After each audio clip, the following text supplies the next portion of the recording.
From the archives of the United States Cavalry, the true stories of Colonel Ranald Mackenzie and the cavalrymen he led. Mackenzie's Raiders. His secret orders from the President of the United States. Clean up the Southwest. Make it a fit place for Americans to live. Wipe out the renegades, outlaws, and murderers. If necessary, cross the Rio Grande, knowing capture means hanging by the enemy. Discovery, court-martial by the United States Army.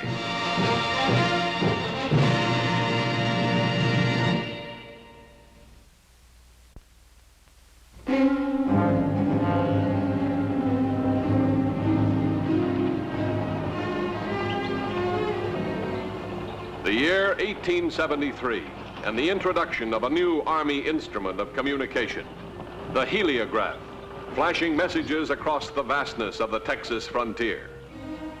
It would help to tame a new land, aid in bringing security and safety to pioneer settlers. And to the men in Colonel Mackenzie's command, isolated by sand and space, short on supplies, badgered by Indians and renegade marauders, the heliograph could become a lifeline to the outside world. October 13th, 1873, a convoy of munitions and a small detachment of cavalry moved south toward the Rio Grande, their lives dependent on a mirror and a flash of sunlight. The message spelled danger, hostile Comanches waiting in ambush ahead. So the lieutenant turned his convoy away from the main trail. Yes, to Colonel Ranald Mackenzie in command at Fort Clark, the heliograph could well become a lifeline.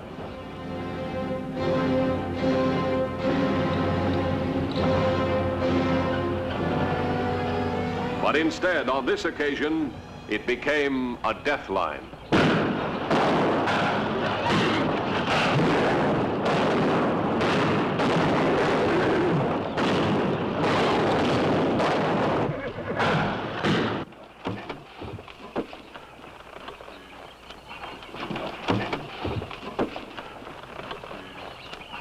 All right, let's shake it.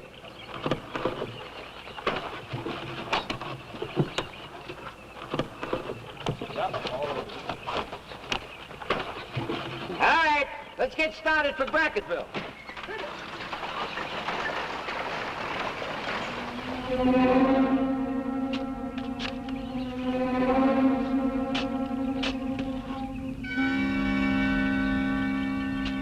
That's Thompson, sir.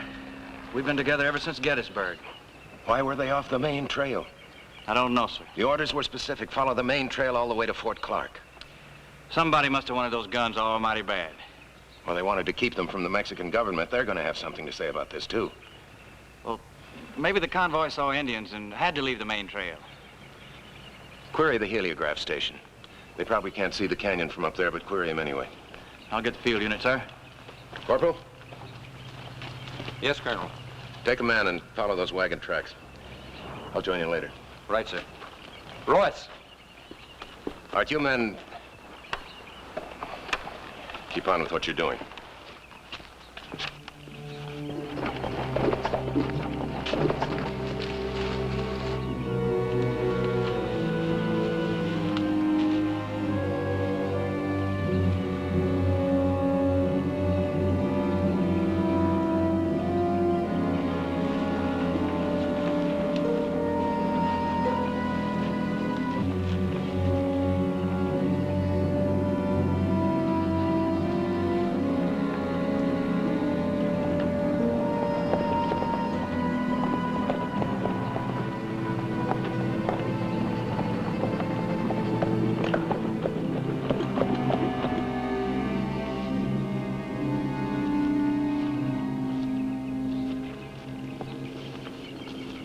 Right here, Sergeant. You realize this is the second shipment in a week we've lost? Yes, sir.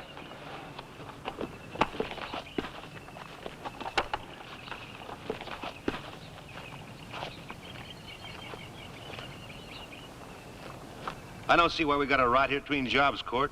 I'm getting kind of sick of it. You can afford to get sick. The kind of money we'll be taking. I'm sighted on the station now, sir. All right. You know what to ask them. Yes, sir. Oh, hold on. Somebody's flashing. It's Mackenzie. Appears he's real curious what happened to his convoy. You gonna tell him? Oh, figure we ought to keep it a secret.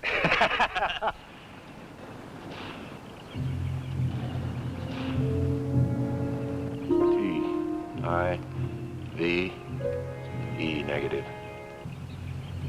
Just as I thought, Sergeant. They saw those wagons turn into the canyon. They have no idea why. Sergeant, how long have Foster and Jenkins been up at that station?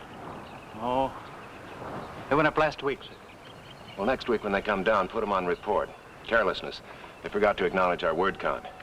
Yes, sir. They'll hear about it. Come on, let's take out after the corporal, see if he's found the remains of those wagons.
Bone dry. Yep, this one too, sir.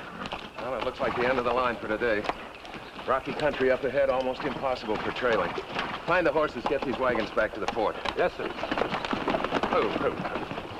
Half a day of scouting and trailing. We're still up against a stone wall half the size of the state of Texas.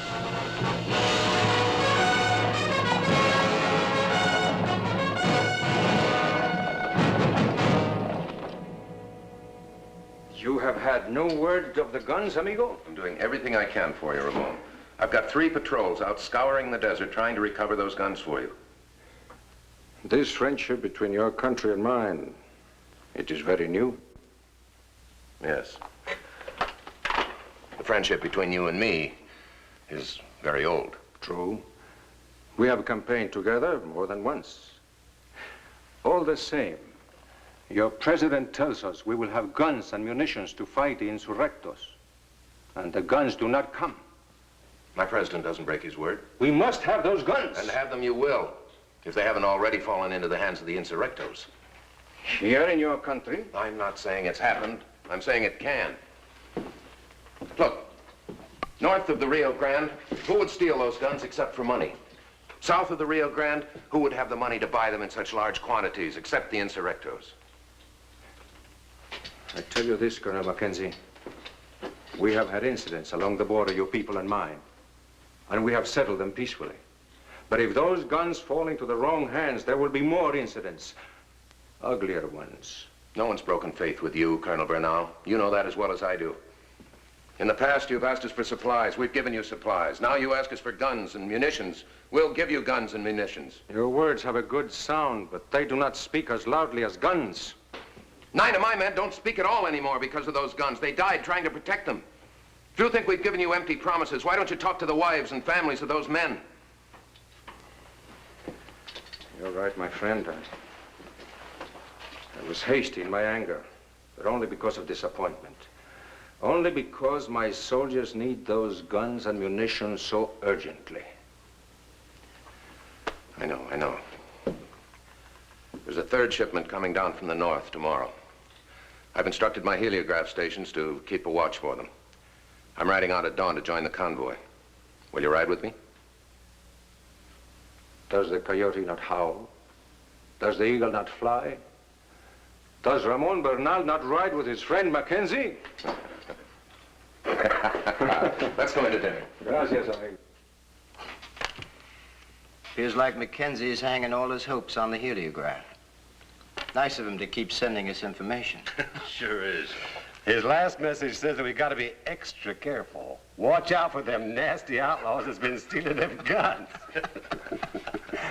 When's the third shipment coming through? Tomorrow, Mackenzie himself's going to be with them. Mackenzie, why? Keep an eye on things, I suppose. What's the matter, Cola? You scared? No. But, well, killing him. What I mean is, with them others, it didn't matter much. But we kill Mackenzie, the whole army will be on our necks. You want out of this one, Cola? Well, Now you listen to me, brave man. You know, you just got one way out. You want to try that way? You want to try that way? no, of course not, Grjngo. I was just funning with you. You know, you've been getting all the gravy as it is. Me and Court set this thing up. Me and Court learned that code. 5 years in the signal corps, busting our backs for Mackenzie. And you don't want to see him dead? Well, I do. That's the part that's going to pleasure me most. Oh, cut it out, Grjngo. Desertion in time of danger. That's how he said it. And we're going to have us a little old possum hunt. And that possum's going to be Grjngo. Well, they never caught that possum, mister. Because that possum just run and run and run till he got just plain sick of running. And now that possum's got himself a gun. And he's going to use it. What about tomorrow? Same way as before? Same way. But we better change the place. There's kind of a spot further south along the main trail. Instead of steering them into the canyon, let them come straight on. Me and the boys will be waiting. Oh, won't they suspect something hitting again so soon? We'll chance it. I want to hear them guns firing at Mackenzie. All right, let's move it. Be sunup soon. We want to get good seats to the show. Okay.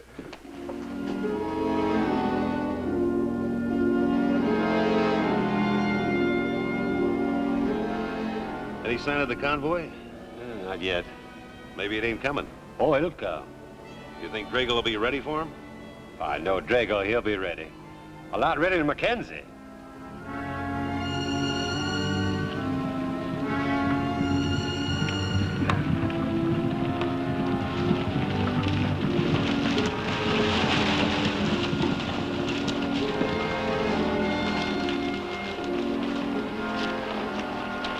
I couldn't have picked a better spot if I tried. When Mackenzie gets here, he won't know what hit him.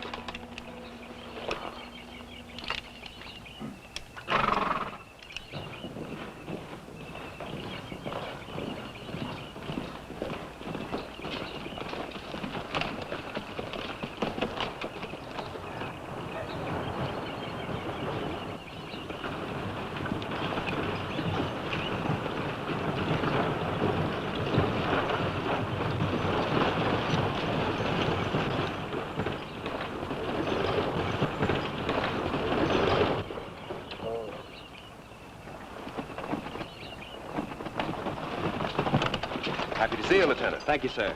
Any signs of trouble? Not at all. We'll keep our eyes peeled. This shipment's gonna get through. Yes, sir. Forward! Hold!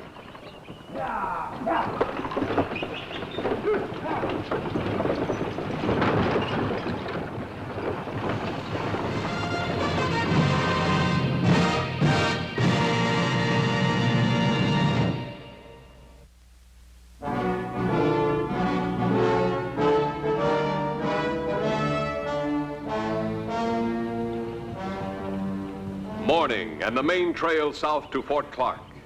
Dangerous country for a convoy of arms and munitions vitally needed by the Mexican government. Guarding that shipment, Colonel Ranald Mackenzie, aware that he protected more than guns.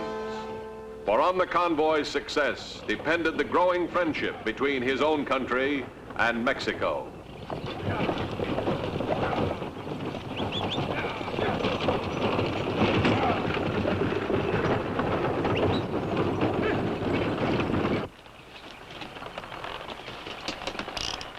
Cut that out. I'm trying to listen.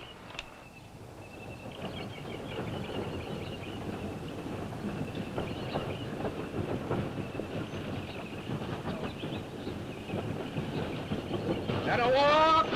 Ho!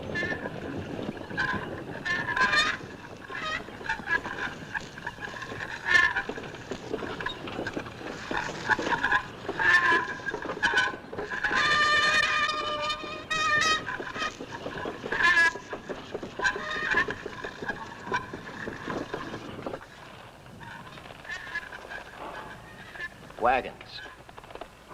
Where sound carries in these parts, I put 'em, say 3-4 mile, maybe less. Wait till come easier now.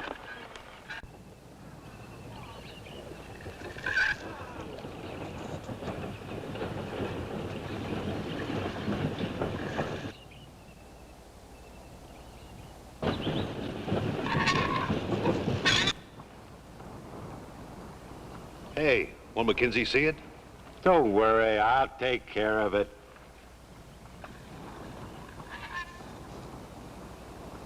Yep, court says they're in sight. Better get set for 'em.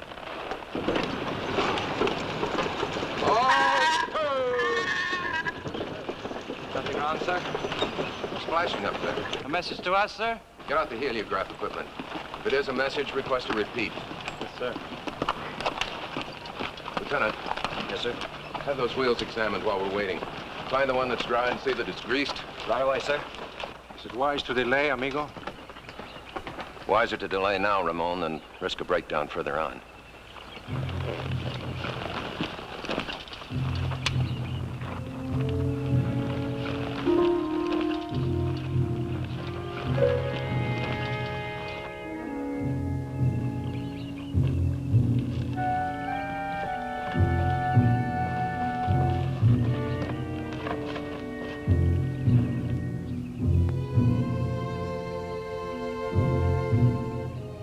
Hey, Court. Yeah? Here, you read code, I don't. Huh, sending? Just starting to.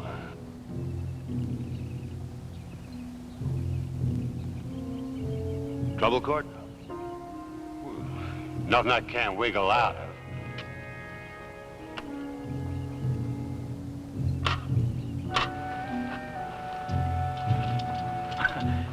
I guess that explains the flash you saw, sir. He says he was polishing his mirror. Mm-hmm. Acknowledge his word count. Get a report on the trail ahead. Yes. This heliograph is a very good thing, amigo. If there is any danger, your man will warn us. That's the theory.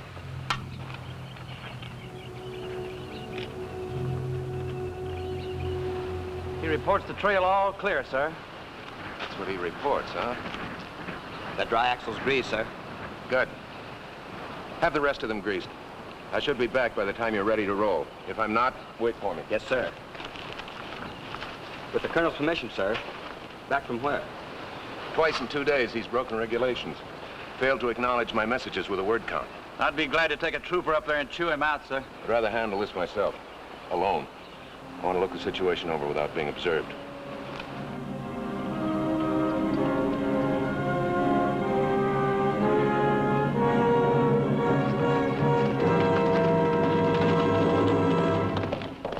Lieutenant, Yes, sir. what did he mean by word count? To acknowledge the number of words in the message. Normal procedure, Colonel. Oh. Because a heliograph operator did not follow regulations. This is cause to delay the guns for my troops? In Colonel Mackenzie's outfit, sir, you don't make the same mistake twice. Not unless there's a good reason.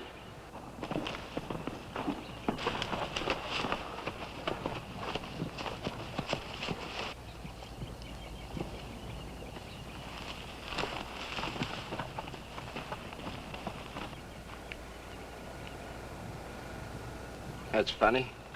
No sound of him now.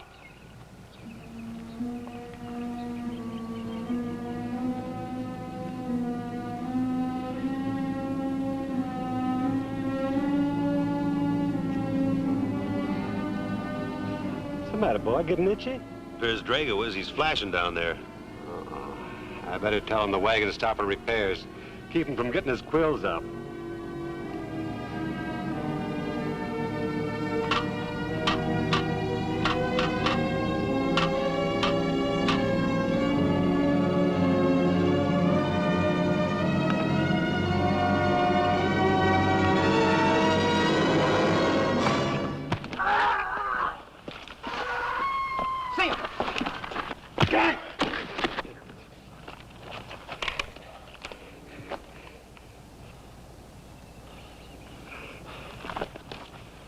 Where are my men?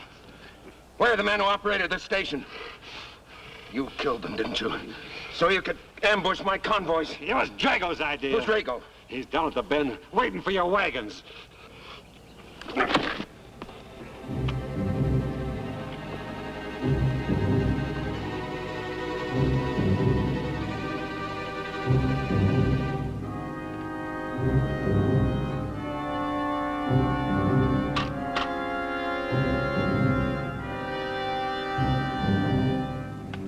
Court says Mackenzie must have found out. He's got a whole company coming up from the fort after us. Let's get out of here!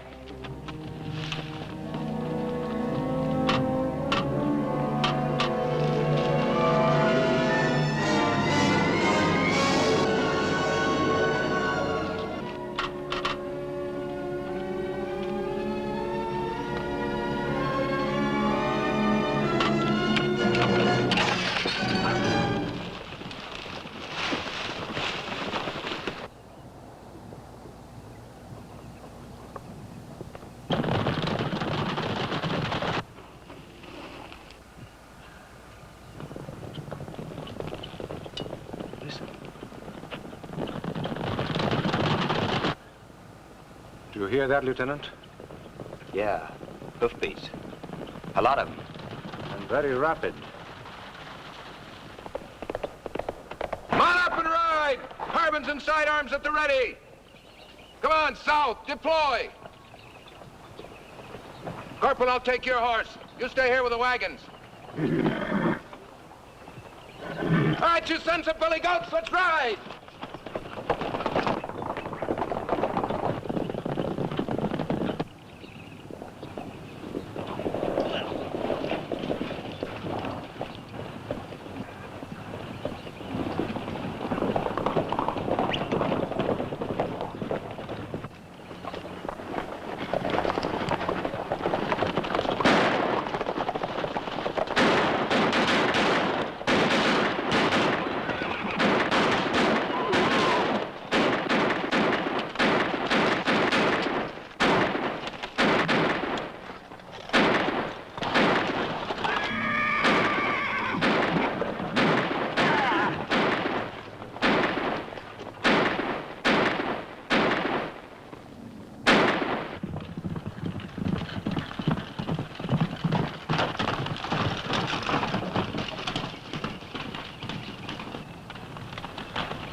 Grjngo, I want to know where the rest of those guns are. Right now, Mr. Grjngo.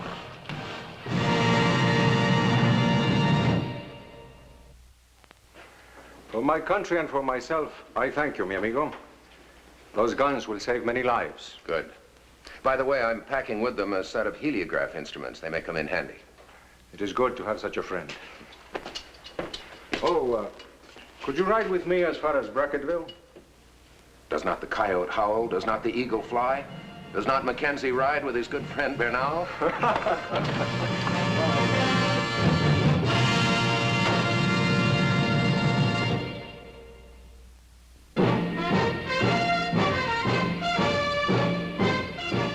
Mackenzie's raiders did ride again and again, carrying out the secret orders of the President of the United States.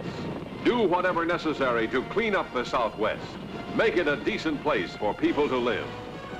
Ride with Mackenzie's raiders as they relive the blazing pages of history in the making.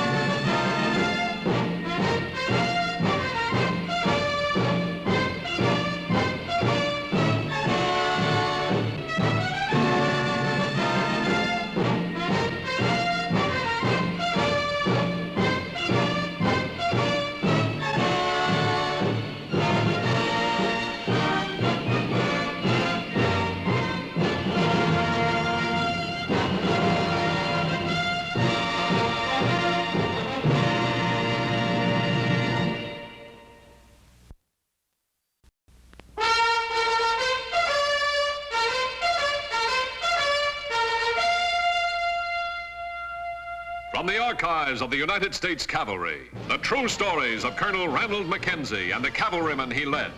Mackenzie's Raiders.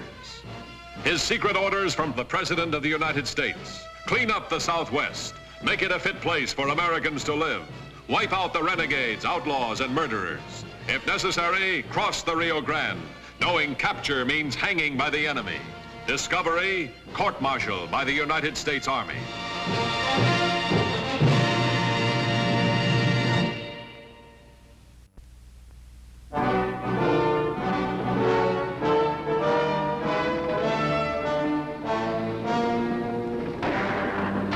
May 1873, deep in southwestern Texas, an area overrun by renegade outlaws and marauders, without roots since the end of the Civil War, fighting ruthlessly, stealing and killing as they please.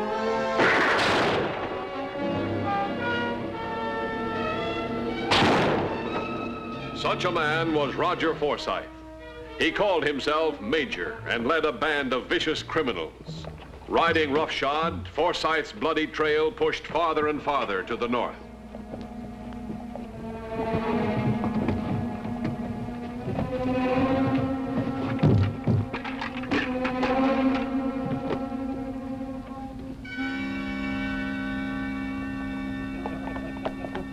There, I'll take that.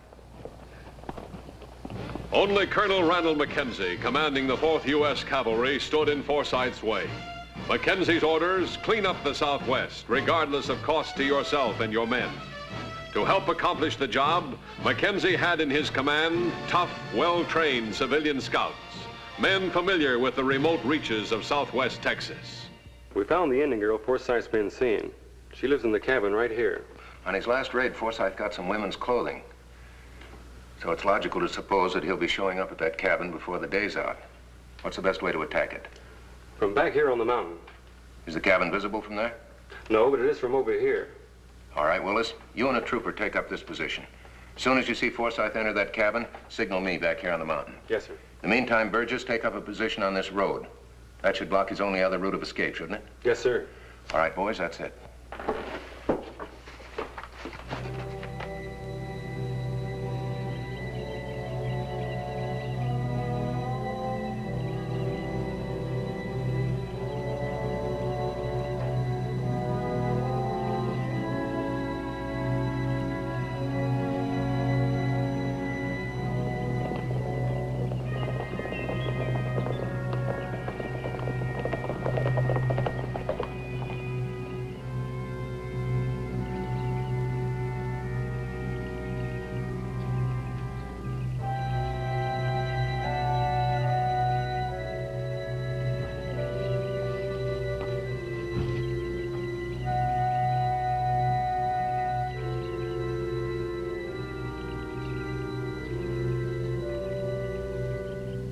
He's there.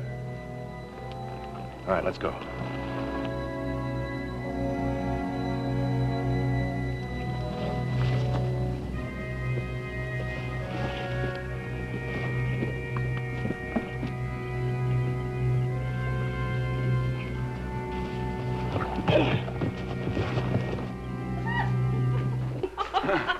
Woman, you better let me catch you if you want to keep that dress.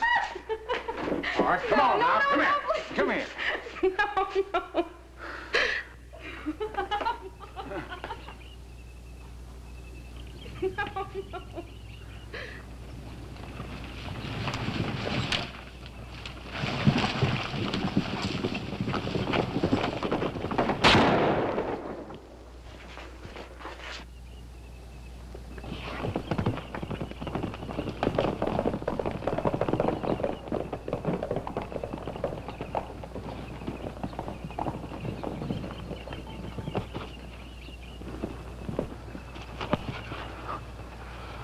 Find the others.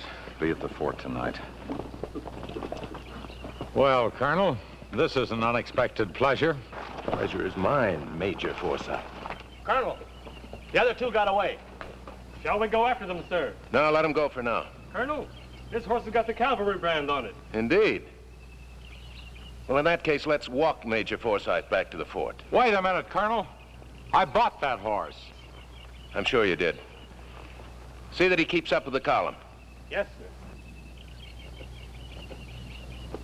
Detail at a walk. Oh.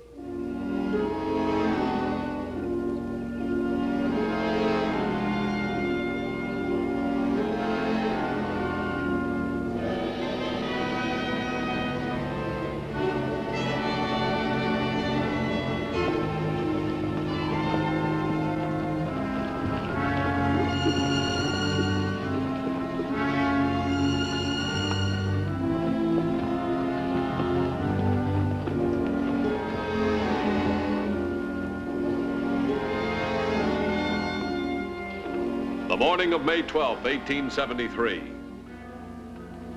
While Mackenzie was away from Fort Clark, General Miles Donovan, office of the Adjutant General, arrived from Washington on an inspection tour.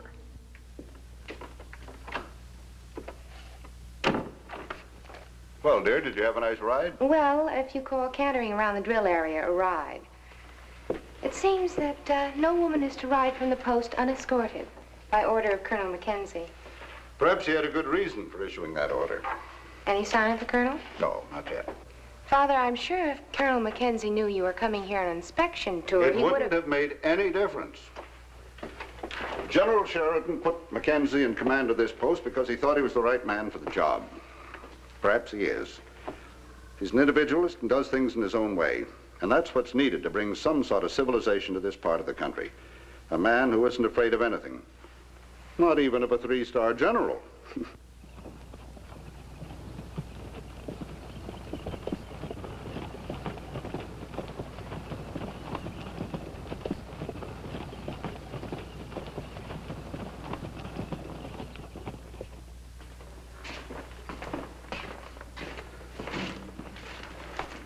Search him. Yes, sir.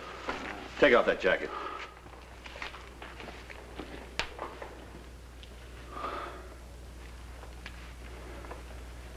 Nobody's to talk to this man. Nobody's to go near him unless it's absolutely necessary. Understood? Yes, sir. Turn around.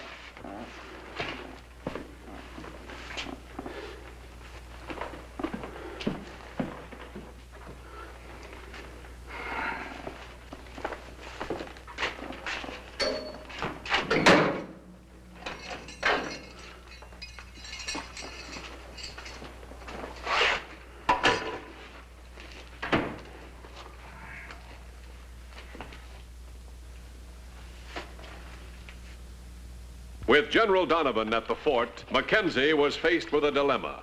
Only two men, General Sheridan and the President of the United States, knew of Mackenzie's secret orders. Cross the Mexican border when necessary. At the risk of court-martial, these orders could not become known to General Donovan. These reports, Colonel. April the 9th, ranch burned, 5 Americans killed, no retaliatory action taken. April the 15th, freight wagon attacked.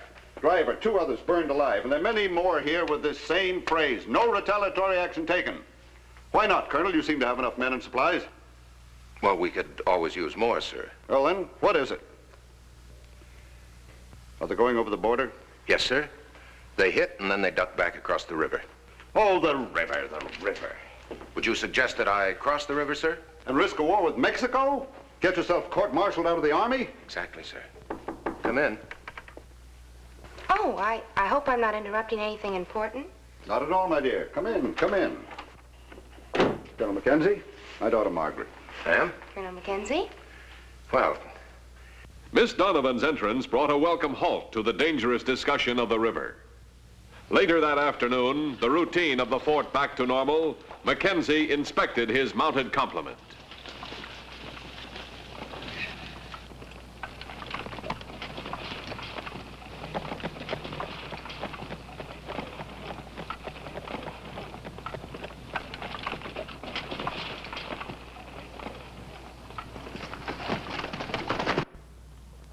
Unknown to Mackenzie, Forsyth's henchmen, following his instructions, rode to a rendezvous outside of Fort Clark.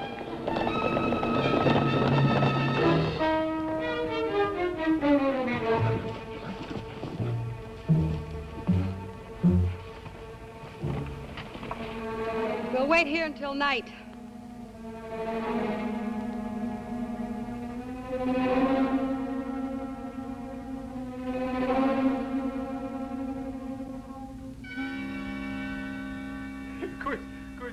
do laundry like a crow, but it was good enough for him. That's a real good one. Hey, did you see the general's daughter? Oh, yeah, a real nice girl. I understand Lieutenant Bowers is so mad at her for confiscating his quarters, he's spitting spikes. Well, he shouldn't be mad. After all, if he was General Donovan's daughter, he'd be asking for the colonel's quarters.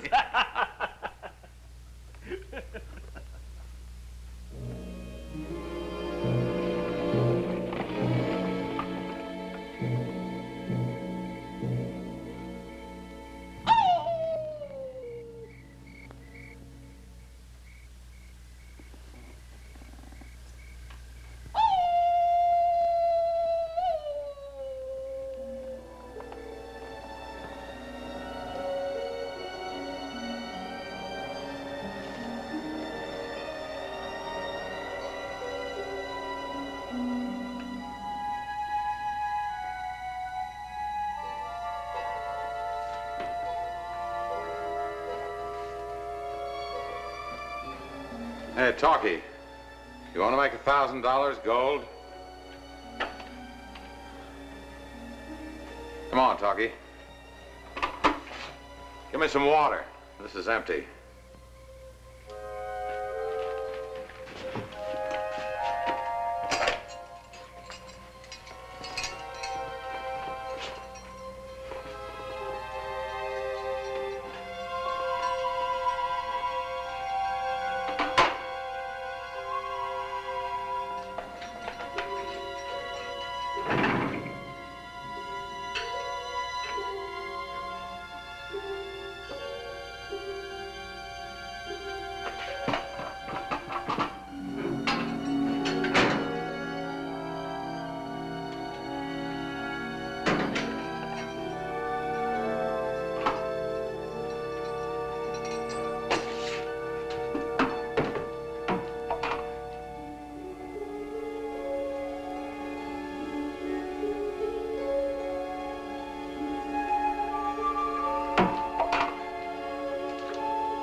The blunder of underestimating Forsyth's resourcefulness cost one trooper his life and Mackenzie his long-sought prisoner.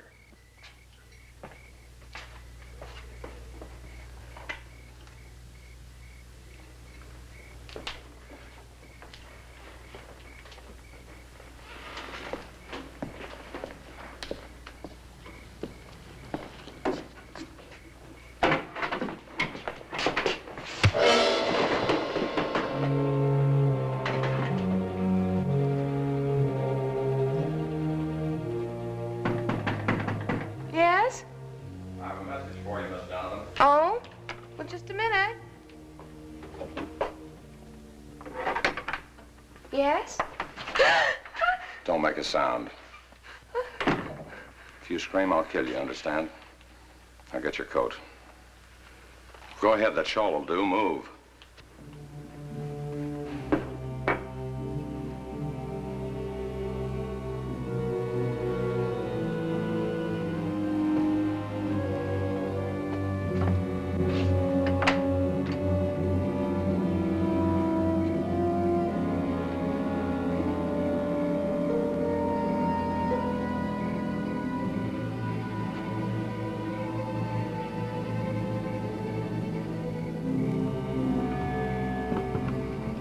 That's close enough, soldier. I said hold it. You recognize this lady? Why, Miss Donovan, what are you... You've got 1 second to open that gate, trooper. Otherwise, I'll put a bullet right through her head. Please. Please do as he says.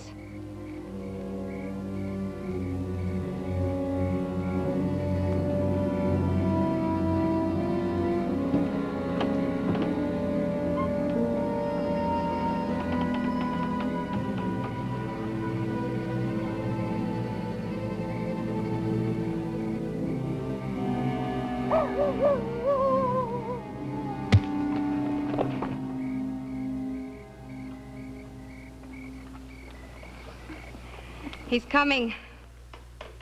Come in. You sent for me, sir? Yes. Did you hear that coyote? Yes, sir. It was too close. I can't believe there's a coyote that close to the fort. We're gonna have a look. Yes, sir.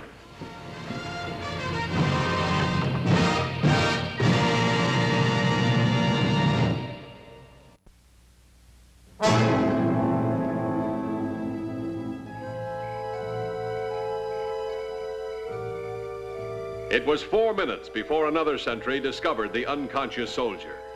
Forsyth had completed his daring escape and had taken with him as hostage General Donovan's daughter, bait to draw Mackenzie out of Fort Clark. Miss Donovan?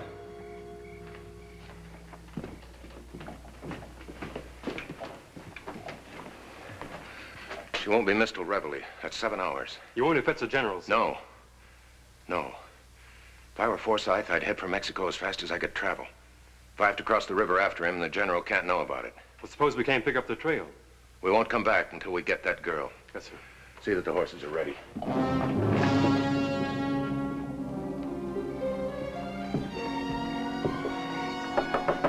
Oh, General. Good evening, sir. What's all the commotion, Colonel? What happened? One of the prisoners escaped from the stockade, sir. Oh, I was concerned about my daughter. Oh, I wouldn't disturb her, sir. She's probably asleep. It's routine. We'll get him. Very well, Colonel. I'm sure you can handle it. Oh, you won't forget our talk of this afternoon. No, sir. Good hunting, Colonel. Thank you, sir.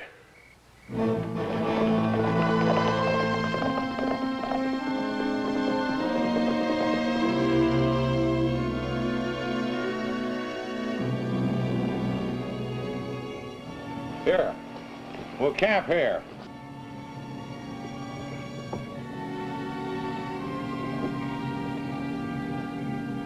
I'm going to write a message to Colonel Mackenzie. When it gets to be daylight, I want you to deliver it. What kind of a message? You might say it's a price tag on you. What? He wants you back, he's going to have to pay for you. He doesn't, your father's going to be mighty put out.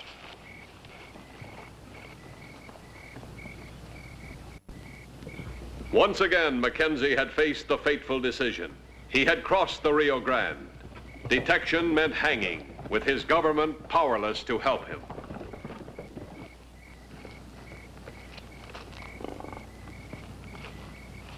Woman, get some blankets for my guest.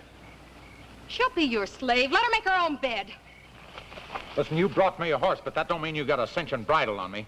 Now get the blankets. The blankets will keep you comfortable, ma'am, which is how I prefer my guests.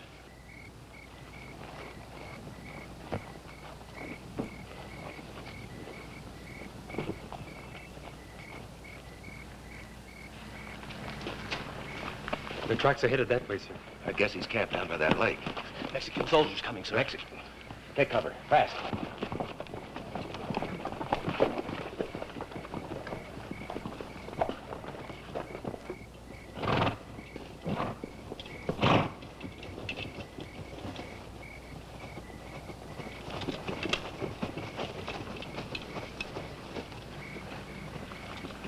Burgess, this is what we'll do. You and I'll change clothes. You ride my horse. Approach the lake down through this canyon. Let yourself be seen, but don't get within range. In the meantime, the rest of us on foot, with a 5-minute head start on you, will circle the lake and approach the camp from behind. Now, because of those Mexican soldiers, this all has to be done absolutely silently. No orders, no guns. Understood? All right, let's go.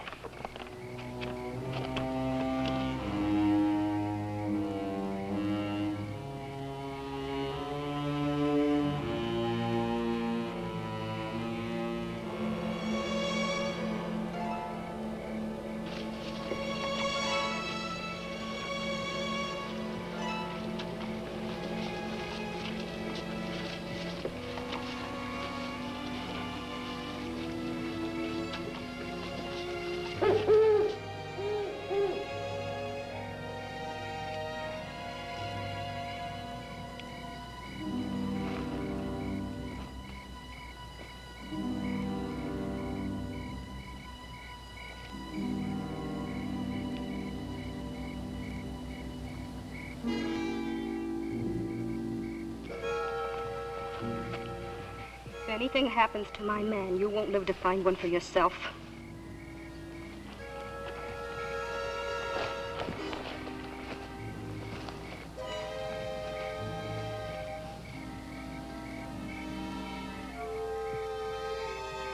Well, what do you know? We didn't even need a note. He followed us right into Mexico. I think we got the colonel now.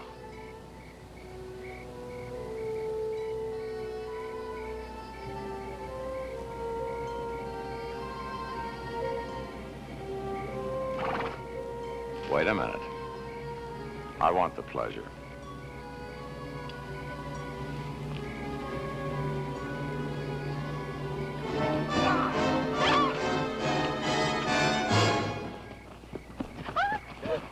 Colonel Mackenzie. Stay here.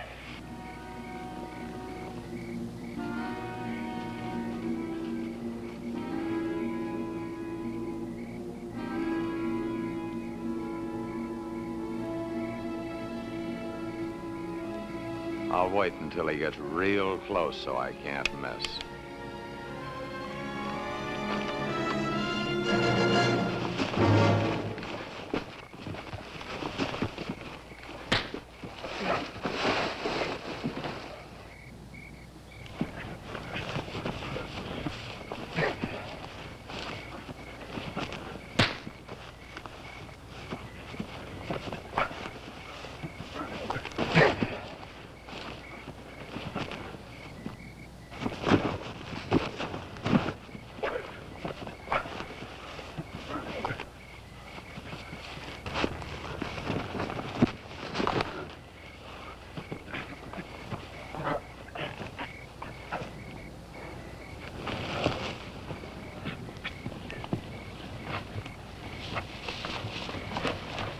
You all right, sir? Yes, I'm all right. Mexican soldiers coming this way, sir. Get out of sight.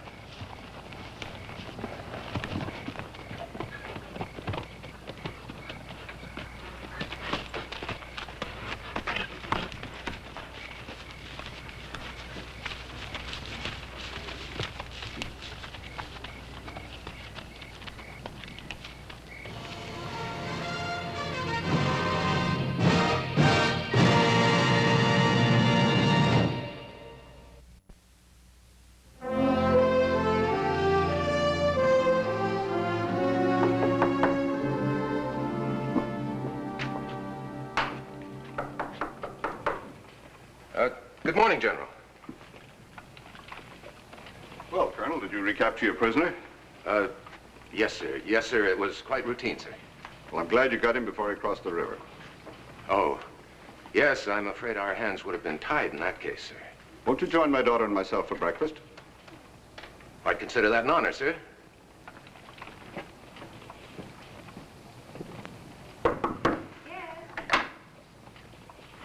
Good morning, Father. Good morning, dear.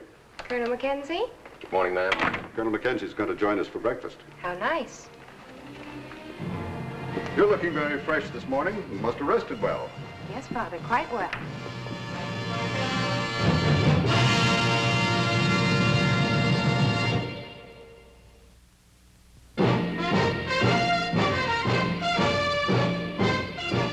Mackenzie's raiders did ride again and again, carrying out the secret orders of the President of the United States.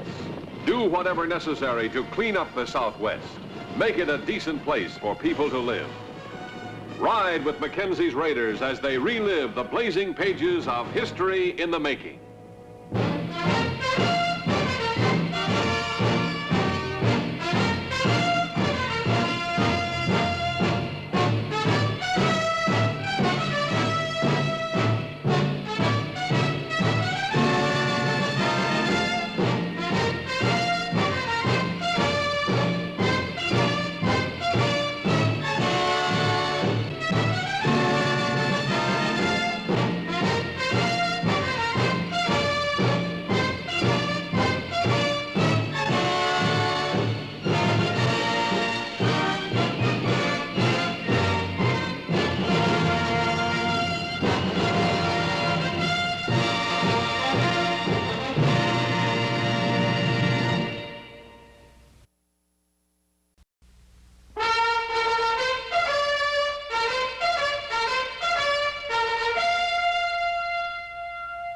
From the archives of the United States Cavalry, the true stories of Colonel Ranald Mackenzie and the cavalrymen he led.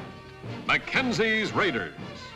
His secret orders from the President of the United States. Clean up the Southwest. Make it a fit place for Americans to live. Wipe out the renegades, outlaws, and murderers. If necessary, cross the Rio Grande, knowing capture means hanging by the enemy. Discovery, court-martial by the United States Army.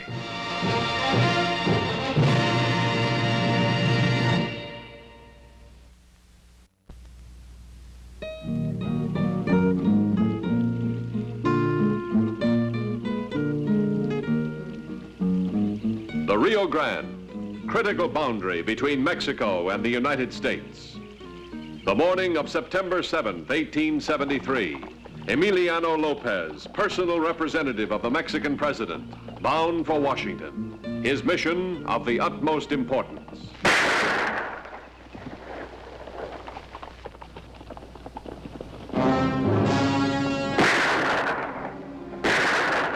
That takes care of Lopez's escort.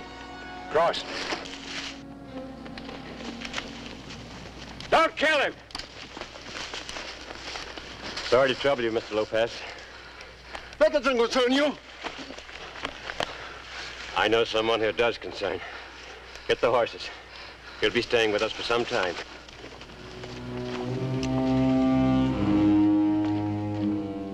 Despite every precaution, the emissary's route had been revealed. And for Colonel Ranald Mackenzie, who waited to escort the emissary to San Antonio, this treachery was to have far-reaching consequences. Having waited long beyond the appointed time, Mackenzie finally crossed into Mexico. His purpose, find Emiliano Lopez. His orders, secret. The risk, court-martial or death.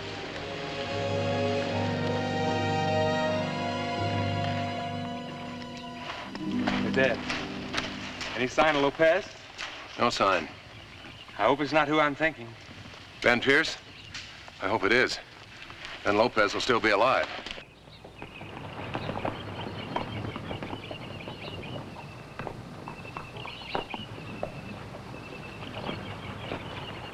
They didn't waste any time crossing back to the States.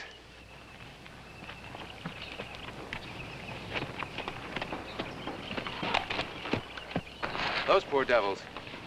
I guess their own patrols will pick them up.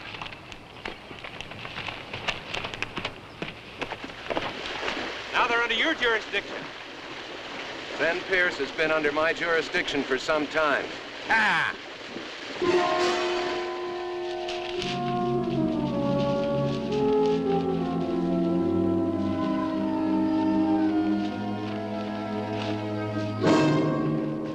Here.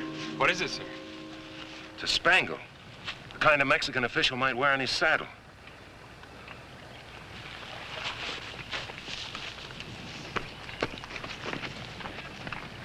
There are fresh tracks in both directions. Which way did they go? Look there. One of those horses was unshod. Mexicans don't shoe their horses. That's Lopez trail. Let's go.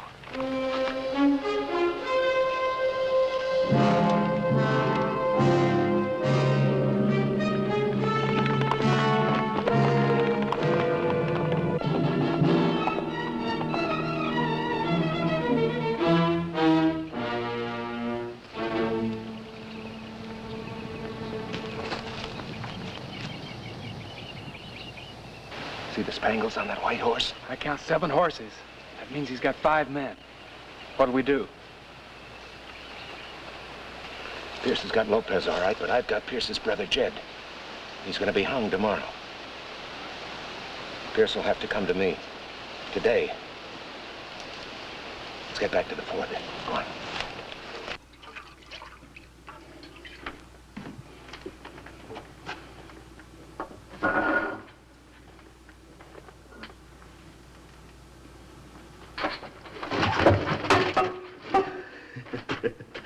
We don't want you to die, Your Excellency. Do you think he'll change Mackenzie's mind, Mr. Pierce? Don't let us look fool you, Lane. He's a very important man to Mackenzie and the United States. Very few people in Mexico are our country near your journey. I brought a very important official. Bought, senor? Bought. The route you traveled cost me several $100s. Well worth it. You must realize you are getting involved in an international situation. It's the other way around. You got yourself involved in a local mess with me and a tough colonel. You're dealing with Colonel Mackenzie means nothing to me. My mission is vital. That's just what I'm betting on. That your mission puts enough pressure on Mackenzie's shoulders to save my brother from a rope. You offend law and order, senor. Is my behavior so different than your overthrow of Maximilian? Maximilian was a dictator. My brother and I ran this country until Mackenzie moved in. Mackenzie and I can't exist together. How soon will you know? Sometime today. Do you realize any delay might be disastrous for Mexico? I'm sorry, senor. That's your problem. For the time being, you're working for me. Take good care of him while I'm gone. If I'm not back by sundown, kill him. My apologies, senor.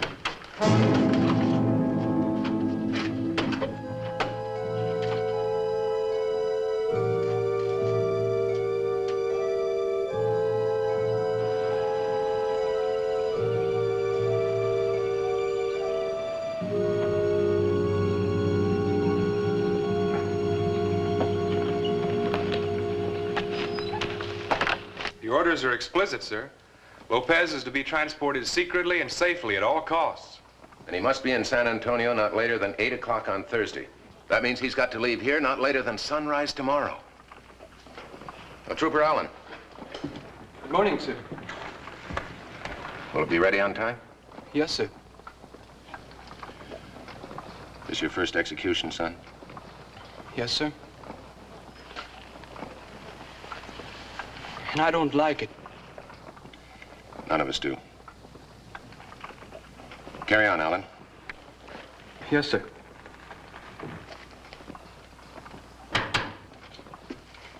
Come in. Pardon me, sir. Ben Pierce is here. He wishes to speak to the colonel. Show him in. I'll see him alone. All right, Mr. Pierce, you can come in. Good afternoon, Colonel. Hope you're not thinking of putting a rope around my neck. Lopez will be dead if I'm not back before sundown. Oh, it's a nice-looking gallows you're building. It's too bad you won't be able to use it. I give you credit, Colonel. You gave it a good try. You even had the settlers believing in you. Come to the point, Mr. Pierce. I thought you knew the point. My brother Jed's riding out with me. Oh? And Senor Lopez? You can trust me. He'll be free. The only thing I can trust you to do is to continue your stranglehold on the settlers, to continue murdering anyone who steps in your way. That's your fault, Colonel. There was no trouble until you came along. They gave me everything I wanted, gladly. Fact remains, I'm holding your brother. He's no more in jail than you are. I raised Jed from a kid like a son. You think I'd let him end up this way? You raised him to be a murderer. This is the way murderers end. Not Jed, Colonel. You see, I know how important Lopez is.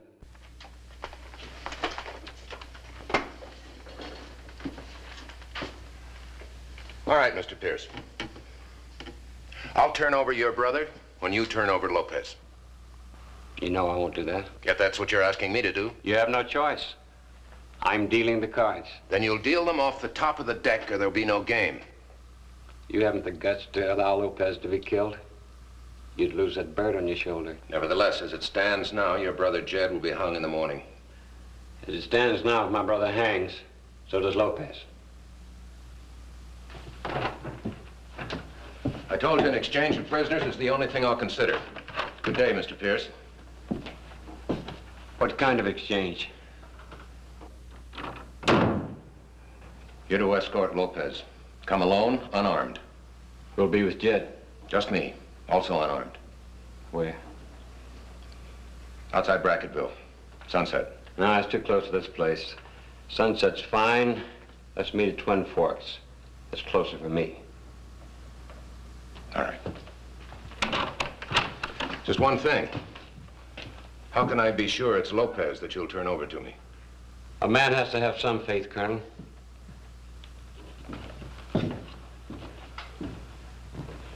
Lieutenant. Yes, sir. Close the door. be an exchange of prisoners at sunset, just outside Twin Forks. It's a 4-hour ride, sir. That's right. I've got to get there before he does to protect myself. My orders are explicit. Senor Lopez has got to be given safe conduct to San Antonio. I've got no choice. You're also obliged to capture and execute Jed Pierce and his brother, sir. I'm aware of that, Lieutenant. But how do you know you can trust Jed Pierce? I've given my word. But he's constantly broken his in the past. Yes.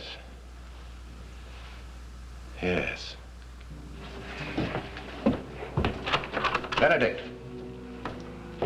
Yes, sir? You're to ride armed escort. Get Jed Pierce ready to ride immediately. Then meet me 2 miles this side of Twin Forks at sunset. Yes, sir. Lieutenant. Lieutenant, who's the best marksman on the post? Corporal Dixon has the best record, sir. Is he familiar with the telescopic sight? Yes, sir. I'd like to see Corporal Dixon immediately. The men are on the rifle range, sir. Immediately, Lieutenant. Yes, sir.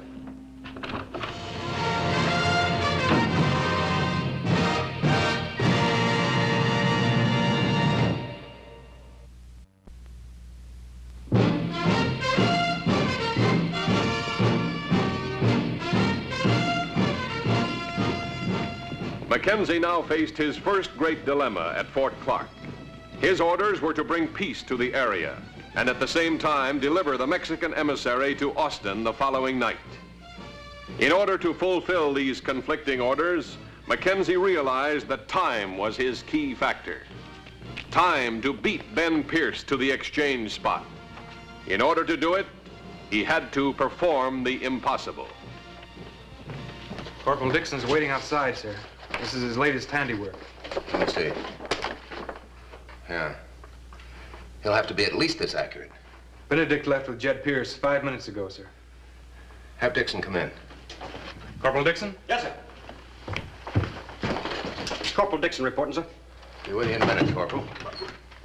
Lieutenant, have 2 of our fastest horses prepared. Yes, sir. Oh, stand easy, Corporal. You ever witnessed an exchange of prisoners? Yes, sir. Think you understand the procedure? I think so, sir. The one I saw went according to the book. Well, I'm going to ask you to join me in one that may not go according to the book. Give me a hand with these boots. Yes, sir. I understand you're my best marksman. Thank you, sir. You familiar with the telescopic sight? Yes, sir. I'm exchanging a prisoner for a Mexican official at Twin Fork at sunset. Yes, sir. Now, it may all go according to the book, in which case your orders are specifically to do nothing. You understand that now, Corporal? If it goes according to the book, you're to do nothing. Yes, sir. However, there may be some treachery. In that case, your job is to protect that Mexican official at all costs. That Mexican official must be unharmed. There's no way to change that order. You understand? I understand, sir. Now, it may be that you'll see a pistol at Senor Lopez's head, in which case that pistol is to be your target. The pistol, sir? Exactly. If you shoot at the man holding the pistol, it might possibly go off. Senor Lopez is to be protected at all costs. I understand, sir. You've got to be at least as accurate as this. You think you can do it? Yes, sir. Good boy. All right. We leave immediately. No extra gear, no sabers, no weight. We travel as light as possible. Wear moccasins. Corporal, you're going to ride as you've never ridden before in your life. It's imperative that we get there before anybody else. Yes, sir. That's all. Lieutenant? Yes, sir. Horses ready? Yes, sir. Dixon already has his orders. It's going to be forced ride the whole way. Yes, sir. September 7th, 1873, early afternoon. Colonel Mackenzie and Corporal Dixon rode against a deadline. Their destination, Twin Forks. Their purpose, to arrive before sunset to guard against possible treachery by Ben Pierce during the prisoner exchange.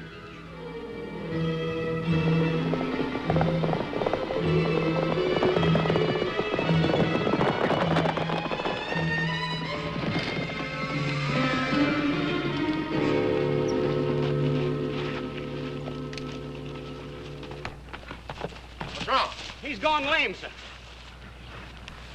All right, mount up with me. Well, what about the horse, sir? He'll find his way back to the fort.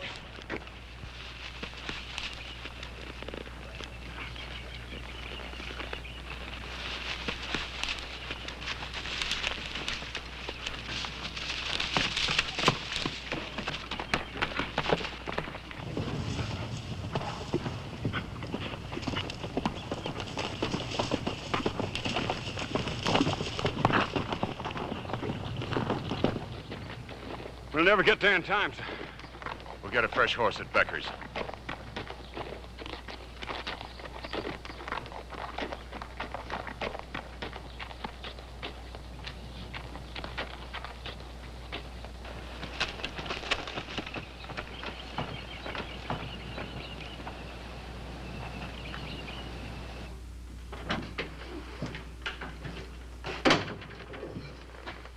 Where's Jed? We'll get him. We're going to exchange him for Jed at Twin Forks. When? Sunset. Mackenzie and I agreed to meet there alone and without arms. Well, how can you trust Mackenzie? If Colonel Mackenzie says he'll be there, he'll be there. Anyway, he had a hard ride to look forward to. Didn't give much time for thinking. You mean you plan to go alone? I wouldn't say that. You'll be there. So, you're going to kill him? I never for a moment thought otherwise. What about me, senor? Do I go free? I must reach Washington. My government will pay you for my release. I want my brother. You're only important to me as a way of getting him back. You know, senor, we have a man in Mexico just like you. You're all the same no matter where you live. Filth! I don't see any difference. You're willing to do business with me when your life's at stake. Out of necessity only, senor. If I had the chance, I would open your throat. But you haven't the chance, have you, senor? Nor Mackenzie either. Not now.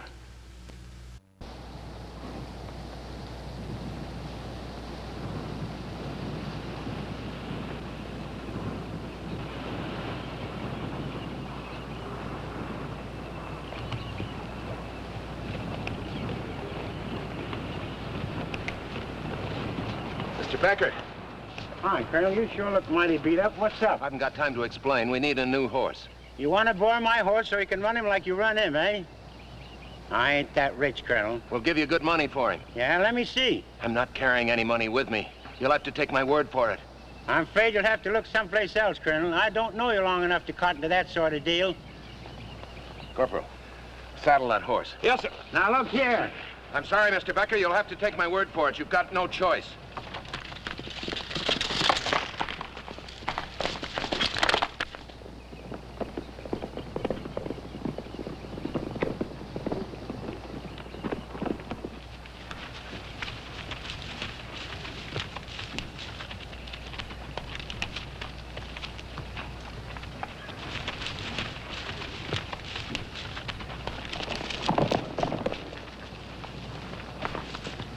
Come on, Corporal. We've got to make up that time. This old horse is doing the best he can, Colonel. Not quite. Let's travel 40 pounds lighter. Get rid of that saddle. Oh.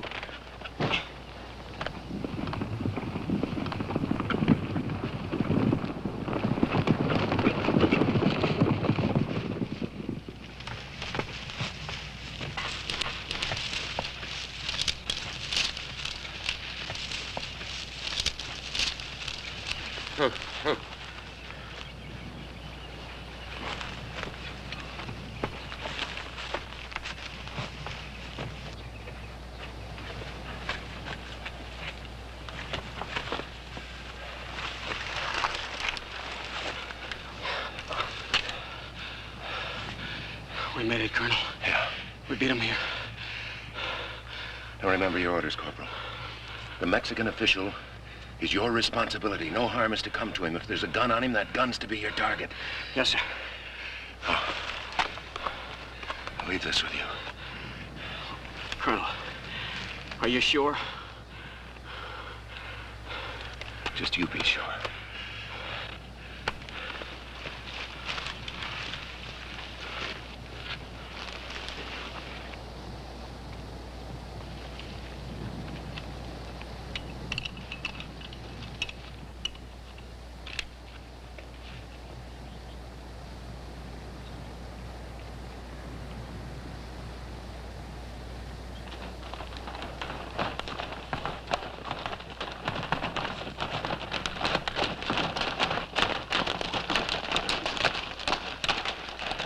Looks awful quiet up there, Mr. Pierce. Yeah, I got the cards stacked on my side this time. Come up under cover after Jed and Mackenzie get there.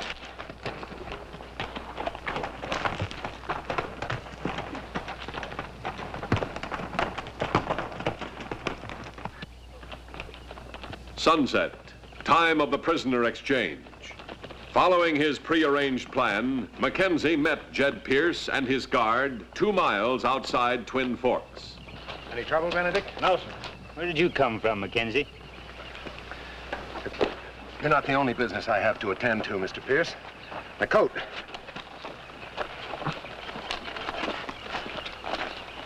What's that get up for? Giving exchange according to regulations. That's the regular uniform.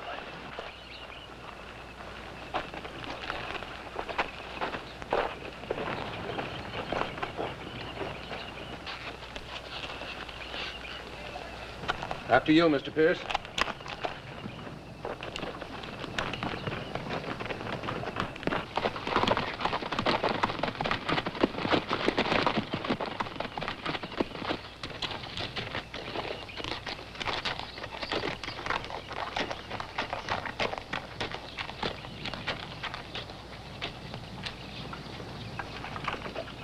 Just take it nice and quietly.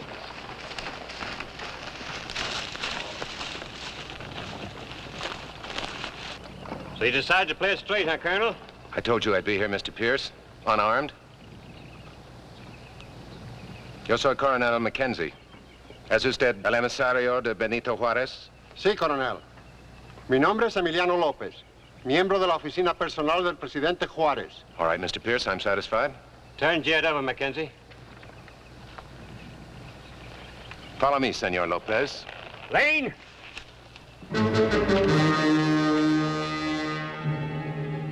Lopez is a very valuable foil for me. Now I can get you out of my hair once and for all.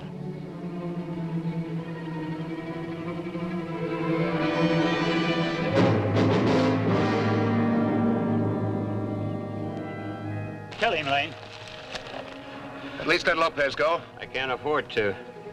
I can't afford to have anyone live and tell about this.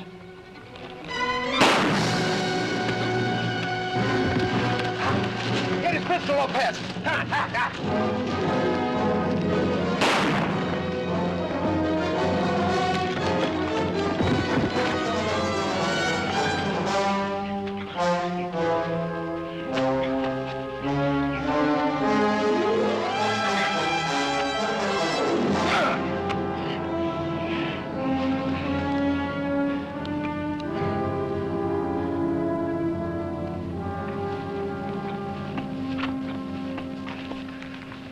You can add another strike, Corporal. Thank you, sir. I just pulled the trigger and prayed. You prayed well.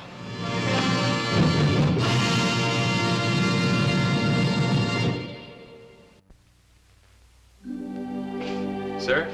Yes, Lieutenant. A couple of settlers are waiting outside the gate. Pierce killed their kin. They've requested permission to witness the execution. Request denied. This is the first victory for peace in the area. They felt they had a right to share it with you. They can share in the benefits. Yes, sir. Now, Lieutenant, if you would accompany Senor Lopez. If I may, sir. Yes. Why did you want to wear your dress uniform at the exchange yesterday? Because, Lieutenant, the only way I could honorably take Jed and Ben Pierce was by provoking them into treachery. The best way to do that was by making them think Mackenzie was a tin soldier. You a tin soldier? Excuse me, sir. Senor Lopez, vaya con Dios. Muchas gracias, coronel.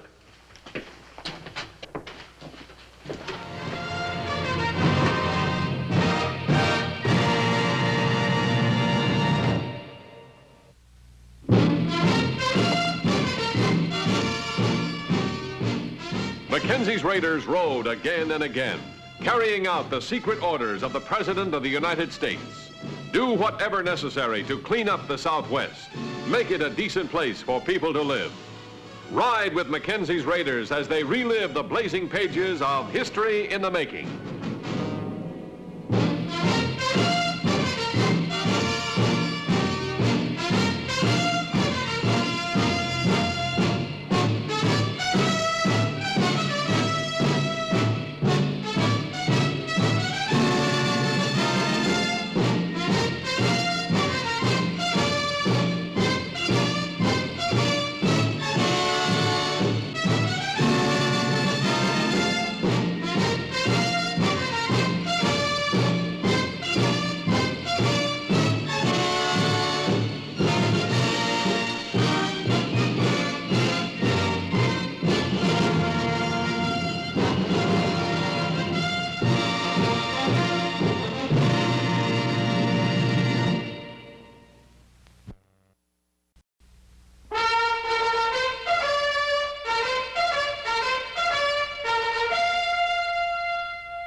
From the archives of the United States Cavalry, the true stories of Colonel Ranald Mackenzie and the cavalrymen he led.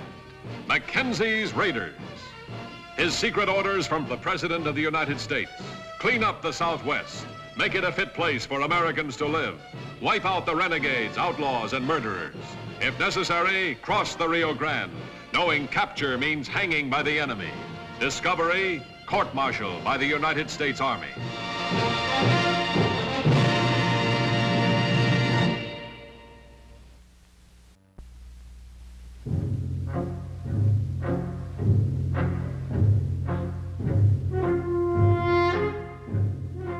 The afternoon of June 8th, 1876, on Mexican territory. Another raid by Scitashi, another risk by Mackenzie. Mackenzie, as numerous times before, had violated the border, fully aware of the consequences if he were caught. But Scitashi had killed and plundered. He and his small band had to be stopped. Mackenzie had no choice but to rely on his secret orders.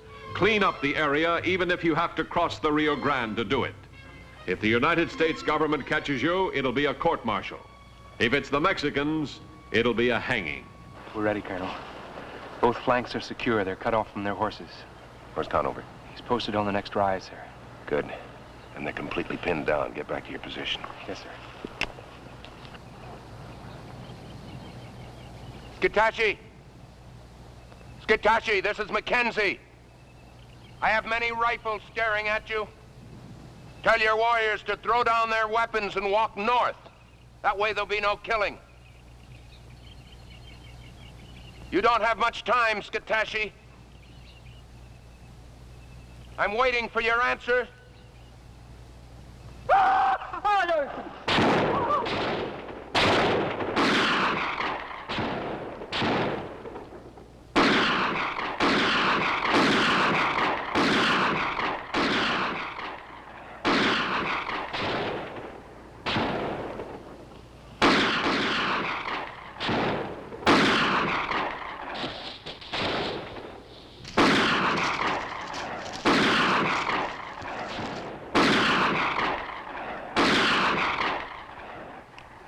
Federals. Mexican soldiers, a whole troop of them. How much time have I got? No time, Colonel. They'll be on us real soon. Want me to stay? Yeah, Charlie. Keep an eye on Scitashi for me. I'll get the troops back across the river.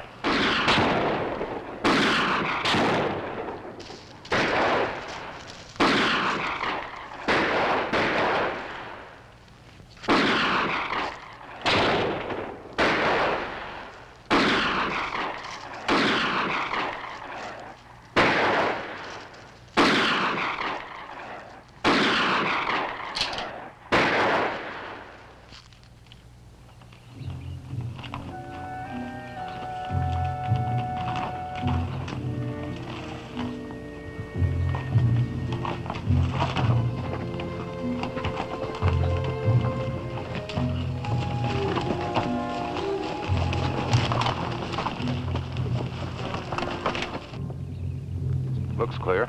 Yes, sir. Let's get across.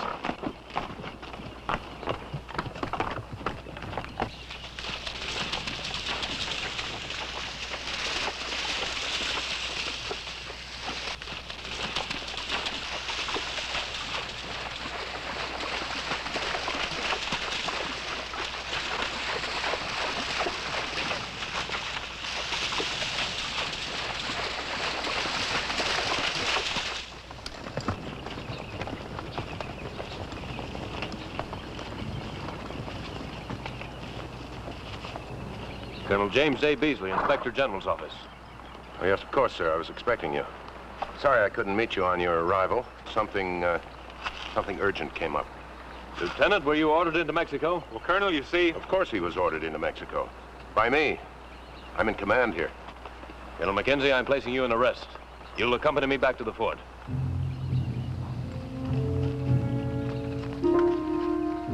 Hard to figure what a difference that miserable little river makes. Are you ready, Colonel? Ready, Colonel.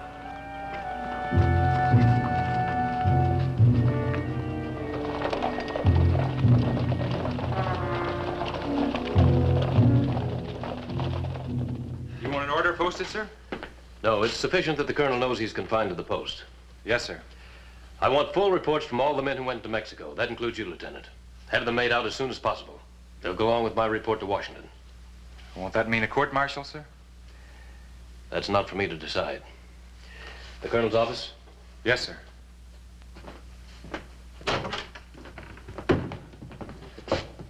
His quarters? In there, sir. Those reports are your first order of business, Lieutenant. The secret orders, by their very nature, prevented Mackenzie from using them as a defense. He could not tell Beasley or anyone else, not even the court-martial officers. In the words of the Secretary of War, if you're caught, you're on your own. Come in. Oh, Colonel, please come in. It'll take a while to hear from Washington. I've assumed your command. You mean you're going to report the incident? Yes, I am. Do you think I can let pass the shocking disregard of a friendly nation's sovereignty that I witnessed this morning? Well, it's just that in the field, it's not always easy to do these things true blue. Maybe so. But I find it incredible that anyone could be so stupid as to risk the security of the United States. Don't you realize this is the only sensitive border we possess? That violating it could bring irreparable damage to our relations with Mexico? Scatachi is responsible for 19 killings in this territory. Then he skips back across the Rio Grande and thinks he's home free. How else would you propose dealing with him? As a veteran officer, you should know that no Indian settler or anyone else in the world is worth the grave steps you've taken. I presume you've read your general orders. I've read them. Well, you seem to have dismissed them from your mind, as if they don't apply to you, Colonel. Of course, I'll include any statement you wish to make in my report. The only statement I'd wish to make is that Scatachi must be stopped. I agree. But I have no sympathy for your actions. As an inspector, I've seen officers, even generals, disobey their orders before, but never have I encountered such flagrant violation. And by one of the model Army officers. You know, sir, you have quite a reputation as an administrative officer. And I respect that reputation. But I do wish you could see this thing a little differently. I don't understand. What other way is there to see it?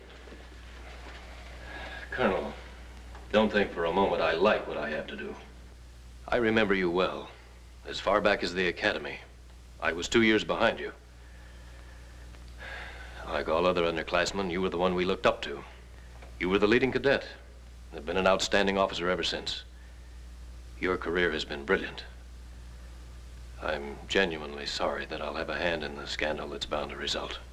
Yes.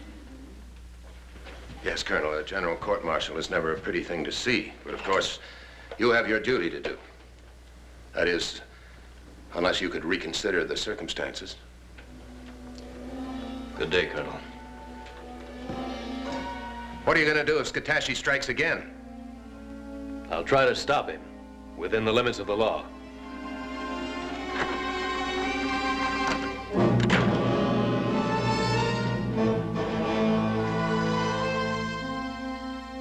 The limits of the law. Colonel Beasley now faced the problems of frontier command. The overburdened 4th Cavalry was stretched thin to patrol 1,500 desolate miles. Finally, Scout Conover returned from Mexico with word of Scatachi. Charlie? Say, is the colonel in? Which one? Well, Mackenzie. Who else? Colonel James J. Beasley, Inspector General's office. He's in command now. In command? Do you mean that they shipped Mackenzie? He's in his quarters. He's confined to the post, under arrest. Under arrest? Oh, you're joshing me, ain't you, Lieutenant? Colonel Beasley caught us crossing the river. Oh, that is trouble, ain't it? The worst kind. Probably means a court-martial. You mean that's what this fella Beasley is going to recommend? Well, he doesn't have to. Washington won't have any alternative. Well, what does Mackenzie say about all this? Nothing. There's not much you can say. It'll wreck him. No, he's been in worse trouble than that. No, he hasn't. The Army's not just his career, it's his life. They might as well kill him as hand him a court-martial. Ain't there nothing you can do about this? I'll extol the reports. That's about all. Colonel Beasley doesn't bend easy. Say, is he in the colonel's office right now?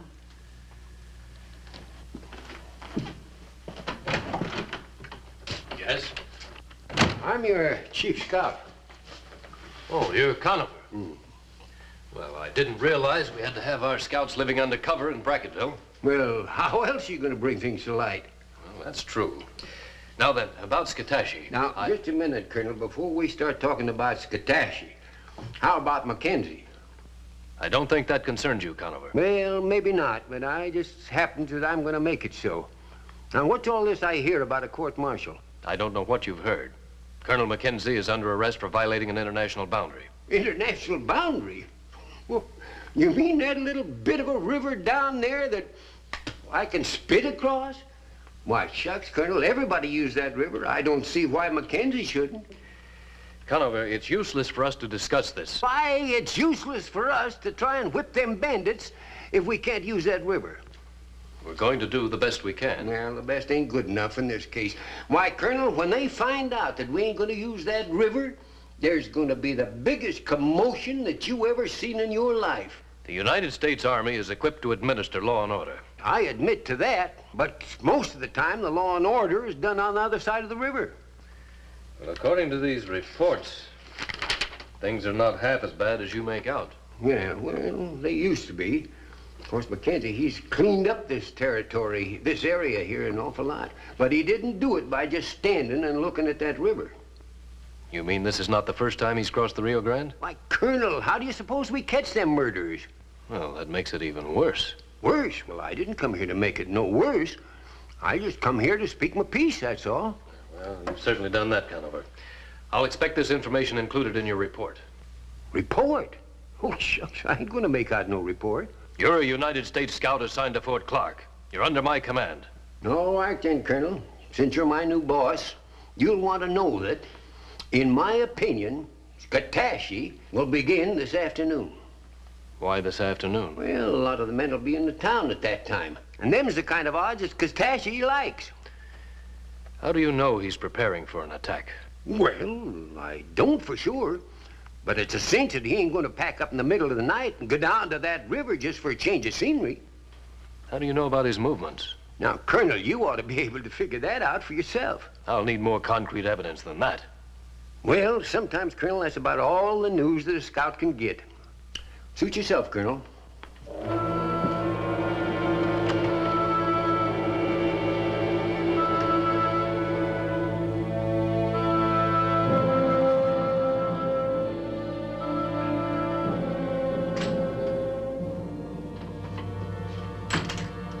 Hello, Colonel. Hello, Lieutenant. Is he in? Yes, sir. Thanks. Come in.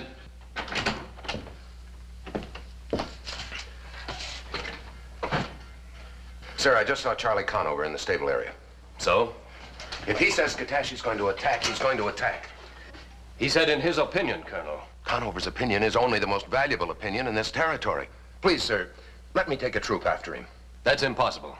You're confined to the post. Believe me, I know what I'm talking about. Listen to Conover. Follow up his report with as many troops as you can muster.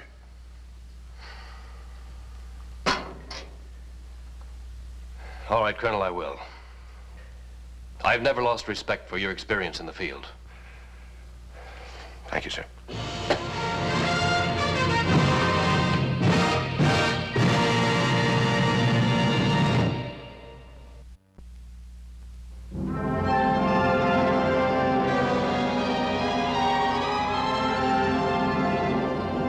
Fort Clark, and a critical moment in history. Settlers to be protected, roads to be patrolled, a border to be guarded. Many more problems than the 4th Cavalry could hope to cope with. And in command, Colonel James J. Beasley, a desk officer. Colonel Beasley, by his arrest of Mackenzie, had forced himself into a command position. Mackenzie's only hope for the continuance of his Army career now rested with Colonel Beasley. And of course, from their position on the river, I figure they're headed toward the settlement, see? Lieutenant, I'd like to have a word with the troop before we move out. They're here, sir. You must have misunderstood me, Lieutenant. This is not nearly enough men. I understand that, sir. These are the only men available. Lieutenant, there are over 200 men assigned to Fort Clark. I can read you the duty roster, sir. Whatever the other men are doing, relieve them and have them join us. The only men on the post are the cooks and the guards. Everyone else is out on detail. You mean out of 200 men, this is all we can assemble? There's 1,500 miles we're responsible for, sir. There's not a man wasted, and we're still short. Well, we better get started.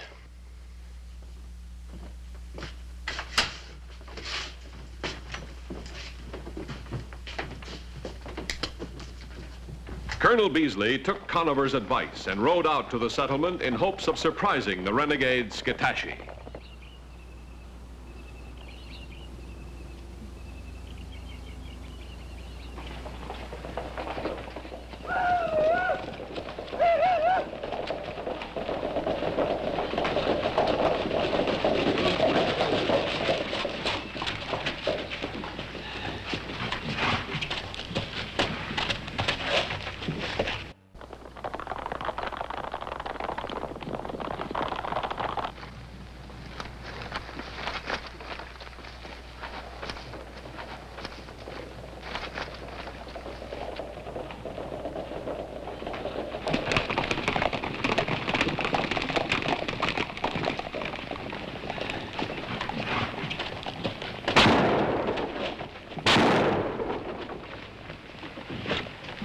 Mother inside.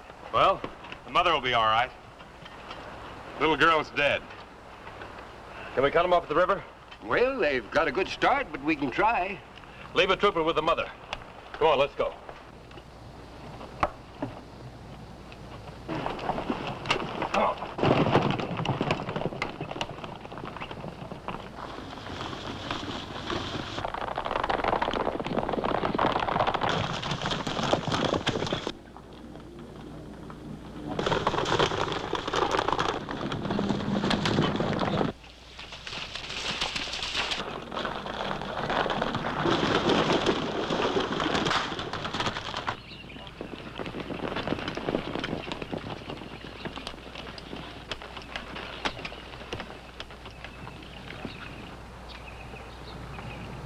He wants to know if you're coming after him.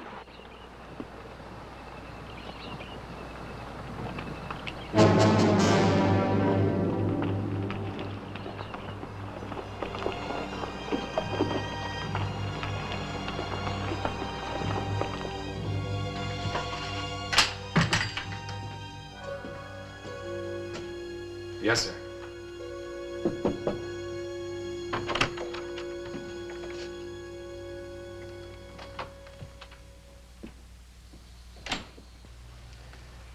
You sent for me, sir?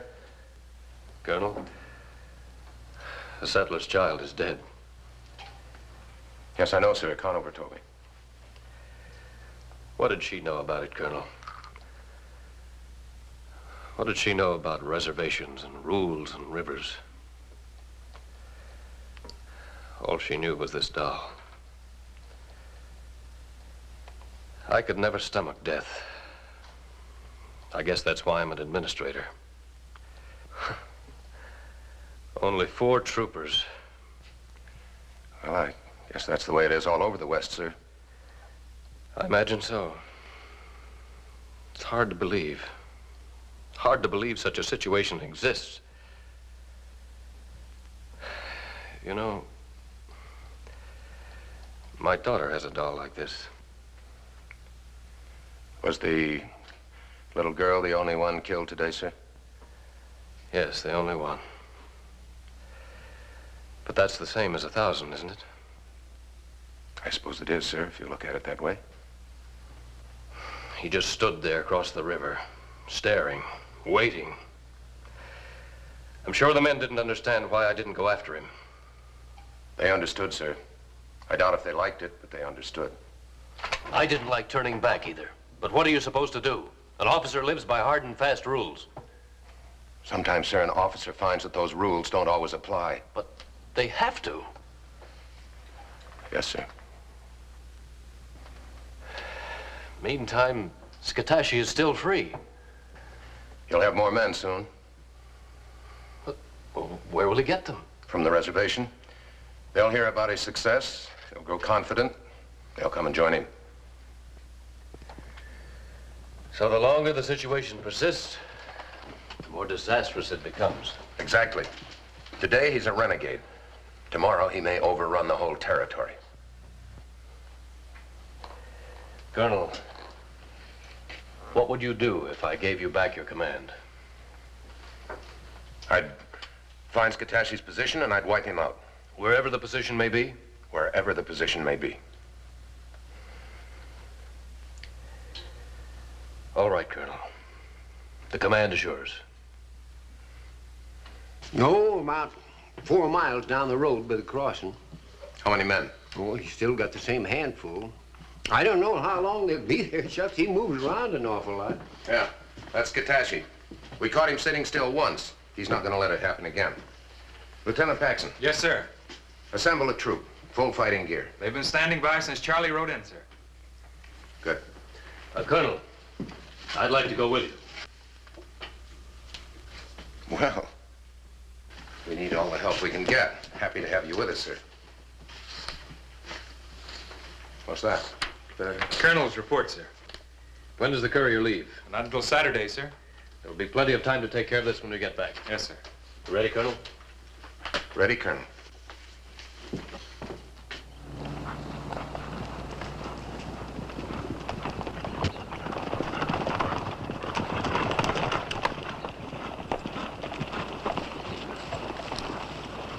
Well, as near as I can figure, they've been gone for, about an hour, traveling along the river.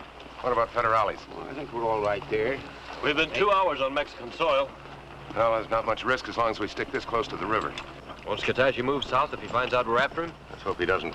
I never did like the idea of a Mexican rope around my neck.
This is pretty hot there for a minute. Did you get him? I got him. Skatashi's dead, sir. The rest have surrendered. I got some good advice for IG officers. Stay behind the desk. Sorry to cause you so much trouble. That's our job. My job. Those reports, Colonel. I'll send them on to Washington. No, you won't. Tear them up, Colonel.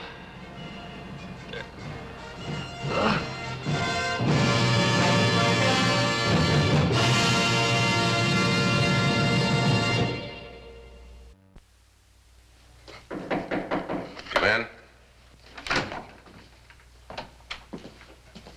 Yes, Lieutenant. I hate to bother you, sir. How do I list Colonel Beasley's death in the casualty report? Just as we list all other deaths on Mexican soil. Killed in action. Period. Yes, sir.